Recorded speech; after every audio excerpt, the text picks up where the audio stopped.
जादुई समोसे की कहानी। एक छोटे से गांव में हरिराम काका नाम का एक बूढ़ा हलवाई रहता था। उसकी समोसे की दुकान पूरे गांव में मशहूर थी।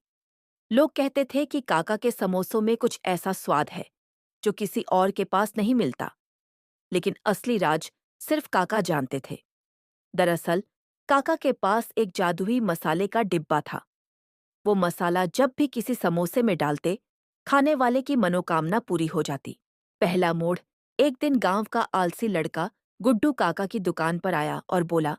काका एक समोसा दो ना। जैसे ही उसने समोसा खाया, उसने मन ही मन सोचा। काश मुझे पढ़ाई ना करनी पड़े। और अगले दिन सच में उसका स्कूल बंद हो गया और मास्टर जी बीमार पड़ गए। दूसरा मोड़।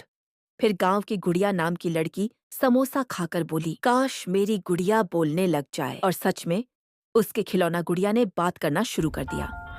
पूरा गांव हैरान हो गया, पर हरिराम काका चुप रहे। लालच की शुरुआत धीरे धीरे ये खबर फैल गई कि काका के समोसों में जादू है।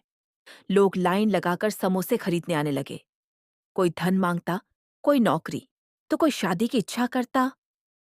लेकिन फिर गांव का लालची जमींदार आया और बोला। मुझे हजारों समोसे दो ताकि मैं पूरे राज्य पर राज कर सकूं। काका जानते थे कि लालच से बड़ा कोई जहर नहीं। उन्होंने जमींदार को समोसे तो दिए, लेकिन इस बार उसमें जादुई मसाला नहीं डाला। जमींदार ने सैकड़ों समोसे खा लिए, पर कुछ नहीं हुआ। गुस्से में उसने काका की दुकान तोड़ दी। पर जैसे ही दुकान टूटी, मसाले का डिब्बा हवा में उड़कर गायब हो गया। अंत काका मुस्कुराए और बोले। जादू मसाले में नहीं था बेटा, असली जादू तो नियत में होता है।